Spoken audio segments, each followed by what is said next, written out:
For centuries, Europe knew the world was vast. Merchants had seen its edges. Maps once showed lands beyond faith and fear. But one night, quietly, without war or fire, Europe chose to forget. Not because the world had grown smaller, but because a smaller world was easier to control. Chapter 1. When the world was still wide. Europe did not forget the size of the world because it wanted to be ignorant. It forgot because, for a time, the world became too heavy to carry. The centuries that followed the collapse of Roman authority were not loud with conquest. They were quiet with loss. Cities thinned, roads cracked, coins vanished from circulation. The memory of central rule faded into local habit and regional fear. Where once an empire had governed from stone and law, now power survived village by village, castle by castle, field by field. Then came the plagues, not one, but waves of them, moving without banners, crossing borders no army could stop. Entire towns disappeared between seasons. Fields went untilled because no one remained to work them. Bells rang for the dead so often that, eventually, they stopped ringing at all. When death moved faster than messengers, distance itself began to feel hostile. A large world was no longer a promise, it was a threat. Famine followed close behind. Trade routes thinned as caravans avoided infected regions. Grain spoiled before reaching cities that could no longer protect their gates. Ports that once connected continents turned inward, clinging to whatever supplies could be controlled nearby. The farther food had to travel, the more dangerous it became. Distance meant delay. Delay meant death. In this fragile world, authority struggled to breathe. Kings could not tax lands they could not reliably reach. Churches could not explain disasters arriving from beyond the horizon. Lords could not defend borders that stretched farther than their soldiers' footsteps. A vast world exposed weakness, and weakness, once seen, spreads faster than disease. Maps reflected this anxiety. Early medieval maps did not aim to describe reality. They aimed to manage fear. Coastlines softened, distances collapsed. Unknown regions were no longer marked with detail but with symbolism, monsters, warnings, divine mystery. The farther one traveled from the familiar center, the less the map spoke in facts, and the more it spoke in caution. Large maps raised uncomfortable questions. If the world was truly vast, how small was Europe's control? If distant lands existed beyond faith and crown, whose laws ruled there? And if power did not reach the edges of the world, could it truly be called absolute? Uncertainty eroded obedience. To govern, authority must appear complete. To tax, it must seem justified. To command belief, it must offer explanations that feel final. A world too large threatened all three. It suggested that beyond the known lay forces untouched by kings, priests, and armies alike. So distance was disciplined. Knowledge was not erased violently. It was filtered. Travel accounts became rumors. Foreign geographies were compressed into moral lessons rather than spatial realities. The unknown was framed not as unmeasured, but as unnecessary. Curiosity itself became suspect, a temptation that led away from salvation and safety. This was not a conspiracy formed in a single room. It was a shared instinct. Administrators preferred manageable territories. Clerics preferred explainable worlds. Rulers preferred subjects who believed that order ended where authority did. A smaller world felt governable. A smaller world felt safer. And safety in an age of collapse mattered more than truth. In shrinking the world on parchment and in memory, Europe was not retreating from reality. It was defending itself from it. But the cost was subtle and enduring. When distance becomes fear, exploration becomes defiance. When maps hide uncertainty, imagination learns to sleep. And when generations are raised inside narrowed horizons, forgetting stops feeling like loss. It starts to feel like stability. By the time Europe regained the strength to look outward again, it would no longer remember why the world had once felt so large. And in that forgetting, something essential had shifted. The world was still vast, but Europe had learned to survive by pretending it was not. Chapter 2: The Fear of Too Much Distance. Europe did not begin to fear the size of the world out of ignorance. It feared it out of exhaustion. After the collapse of centralized Roman authority, the continent fractured into smaller, fragile pieces. Roads fell into disrepair, cities shrank or vanished, coin-based economies thinned into barter and obligation. Power no longer flowed smoothly across distance. It stalled, broke, and disappeared. What had once been governed from stone capitals was now managed by local custom and constant improvisation. Then came the plagues. They moved without warning and without permission, crossing borders that armies could not defend. Entire regions emptied in a single generation. Fields were abandoned. Workshops fell silent. Death traveled faster than information, and distance, once a channel for trade and knowledge, became a corridor for catastrophe. In such a world, size itself became frightening. Famine followed close behind. With populations reduced and trade routes unstable, food security depended on proximity. Grain that traveled too far risked theft, spoilage, or delay. Ports that once connected continents turned inward, protecting local supply over distant exchange. The farther sustenance had to move, the more vulnerable it became.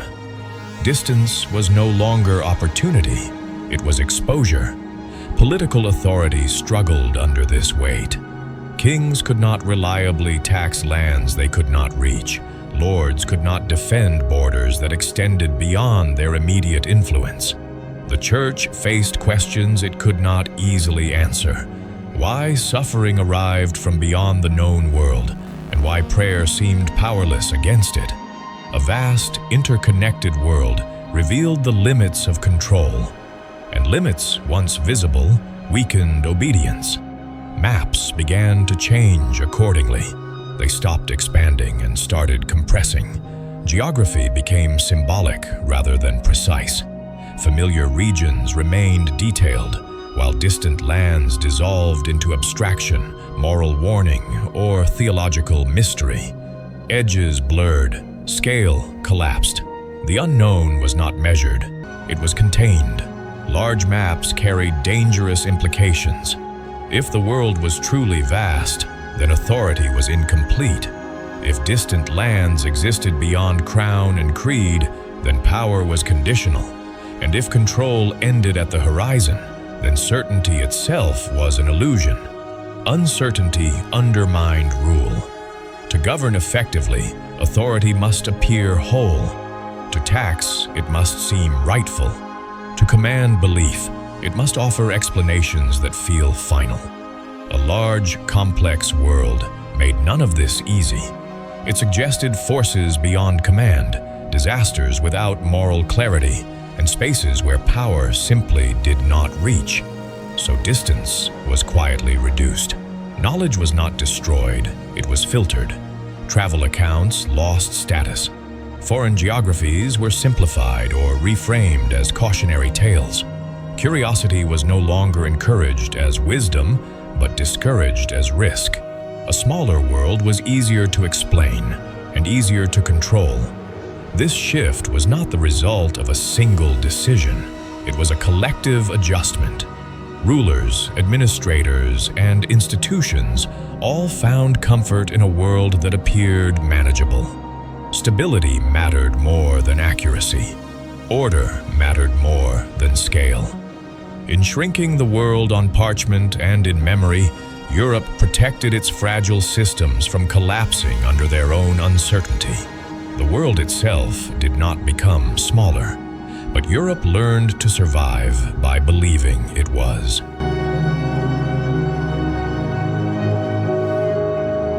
Chapter 3: The Quiet Redrawing of Reality. There was no proclamation declaring that the world would be made smaller. No council announced the limits of knowledge. No ruler stood before a crowd and ordered distance to be erased. The change arrived quietly, carried by routine. It appeared in scriptoria, where monks copied old texts and chose which lines to preserve and which to omit. It appeared in schools, where students learned the shape of the world, not from travelers, but from approved authorities. It appeared in courts and churches, where information passed through layers of interpretation before reaching the public. Nothing dramatic happened. Nothing needed to. Maps began to change first. They did not disappear. They simplified. Coastlines grew smoother. Proportions shifted. Regions once described in detail were reduced to symbols, labels, or empty space. The farther one moved from the political or spiritual center, the less precise the map became. Not because knowledge was unavailable, but because precision was no longer useful. Edges were treated with particular care. Where earlier maps had marked distant lands with notes from merchants or fragments of classical geography, newer ones replaced detail with meaning. The unknown was no longer measured, it was moralized. Beyond familiar borders lay danger, chaos, or divine mystery. These were not places to be explored, only acknowledged as limits. This approach solved a problem. A world filled with accurate distance raised questions that administrators did not want asked. If knowledge existed beyond sanctioned sources, who had the authority to interpret it? If lands lay outside the reach of crown and church, whose laws governed them? Simplified maps turned these questions into abstractions, and abstractions do not demand answers. Knowledge itself became selective. Travelers still returned with stories, but stories were unstable things. They contradicted scripture, challenged doctrine, and disrupted accepted hierarchies. So they were filtered, summarized, reinterpreted, or quietly dismissed. Experience yielded to explanation. Observation yielded to authority. This filtering was not always ideological. Often it was practical. Institutions rely on consistency. Tax systems, legal codes, and moral frameworks require a stable understanding of the world they operate within. Too much variation weakens enforcement. Too many unknowns undermine certainty. A controlled version of reality made governance possible in an era that could not tolerate ambiguity. The world itself did not shrink. Ships still vanished beyond the horizon. Goods still arrived from distant lands. Rumors of vast territories beyond Europe continued to circulate. But these realities existed in parallel with official knowledge, not within it. What mattered was not what existed, but what was recognized. This distinction was crucial. Reality is vast, but authority operates on recognition. By narrowing what counted as legitimate knowledge, institutions effectively redrew the world without ever touching its edges. Forgetting became policy, even if no one named it as such. Children learned from these maps. Clerics preached from these frameworks. Rulers governed as if these simplified boundaries were real. Over time, repetition hardened into truth. What began as adjustment became assumption, and assumptions, once embedded, are rarely questioned. This was not ignorance imposed by force. It was forgetting maintained by structure. The systems of power did not destroy knowledge. They simply stopped rewarding it. Curiosity that did not serve order faded from relevance. Distance that could not be controlled faded from instruction. By the time anyone noticed that the world had been reduced, it no longer felt reduced at all. It felt normal. And in that normality, the redrawing of reality was complete.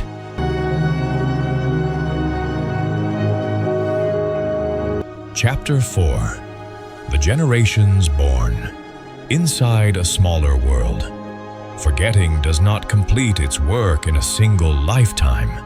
It succeeds when those who come after never realize anything was lost. The first generation to inherit the smaller world did not experience it as a choice. They experienced it as truth. The maps they studied showed clear centers and fading edges. The stories they heard ended where authority ended. Distance was not an invitation. It was a warning. Children learned the world as it was presented to them. In monasteries and schools, geography was taught as structure, not scale. What mattered was not how far land extended, but how it fit into divine and political order. Beyond familiar regions, detail dissolved into symbolism. Monsters, myths, and moral lessons filled the spaces where measurement once belonged. The unknown was no longer something to be explored. It was something to be respected from afar. Sailors, too, were trained within these limits. Navigation focused on coasts already known, routes already approved. Beyond certain distances, charts ended, not because seas vanished, but because permission did. Apprentices were warned of waters where maps grew unreliable, where winds were said to deceive and currents to punish ambition. These limits felt natural, reinforced by repetition and fear. Few questioned whether those limits were real. Curiosity itself began to change meaning. Where earlier generations had treated travel as a source of knowledge, later generations framed it as temptation. To go too far was to risk not only one's life, but one's soul. The unknown became associated with disorder, places where law failed, faith weakened, and identity dissolved. Distance was no longer measured in miles. It was measured in morality. Faith filled the space that geography once occupied. Instead of asking what lay beyond the horizon, people were taught why it did not matter. The world was arranged not by physical reach, but by spiritual significance, meaning replaced measurement. Explanation replaced experience. This shift created stability. When horizons are narrow, expectations are easier to manage. A smaller world feels safer, even when it is not. Authority benefits when people accept boundaries without needing proof, and when those boundaries are inherited rather than imposed, they become difficult to see at all. Generations grew up believing that the world had always been this way. They did not remember wider maps. They did not remember travelers who spoke of distant civilizations with clarity rather than wonder. To them, the edges of the world were places of story, not geography. And stories do not require verification. By the time new evidence appeared, rumors of distant wealth, unfamiliar peoples, unmeasured lands, it felt disruptive rather than enlightening. Knowledge that contradicted inherited boundaries sounded dangerous. Those who brought it were treated with suspicion. Forgetting had done its work. It had moved from policy to culture, from administration to instinct. No authority needed to enforce the limits anymore. People enforced them themselves, teaching their children the same cautious geography they had learned. The smaller world became self-sustaining, and in that inherited forgetting, something profound occurred. When the world is believed to be small, what lies beyond is no longer approached with humility. It is approached with certainty, or not at all. The stage was being set. A generation would come that remembered the world was larger, but only enough to take it, not to understand it. Chapter 5. The Cost of Forgetting. When Europe finally began to sail outward again, it did not do so with the humility of rediscovery. It sailed with the confidence of correction. The world, long held at a distance, was no longer approached as something vast and complex. It was approached as something mismeasured, something awaiting definition. Ships left familiar shores not to learn, but to confirm assumptions formed during centuries of narrowed horizons. Exploration did not begin as curiosity. It began as certainty. Sailors carried maps that simplified coastlines and compressed distances. Unknown lands were framed as blank spaces rather than inhabited worlds. When unfamiliar peoples appeared, they were not encountered as equals in a shared geography, but as obstacles within it. The language of discovery masked a deeper belief that what was newly reached was newly created. This belief shaped behavior. A world once respected for its distance was now treated as available. If lands had remained outside memory for generations, they felt unclaimed. If civilizations were not included in inherited knowledge, they felt unreal. Forgetting had stripped them of context, and without context, respect dissolved. Europe did not return to the world as a listener. It returned as an editor. Trade shifted into extraction. Travel turned into possession. Mapping became an act of ownership rather than understanding.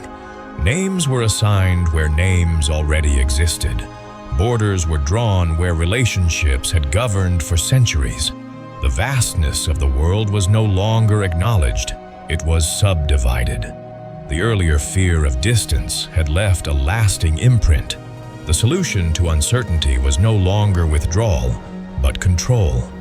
Where the unknown once threatened authority, it now offered expansion. And expansion, justified by inherited certainty, required no permission. This was the true cost of forgetting. A world remembered as large encourages restraint. A world remembered as small invites domination. By the time Europe confronted the true scale of the world again, its habits were already formed. Power moved faster than understanding. Administration followed conquest, not the other way around. The language of order replaced the language of encounter.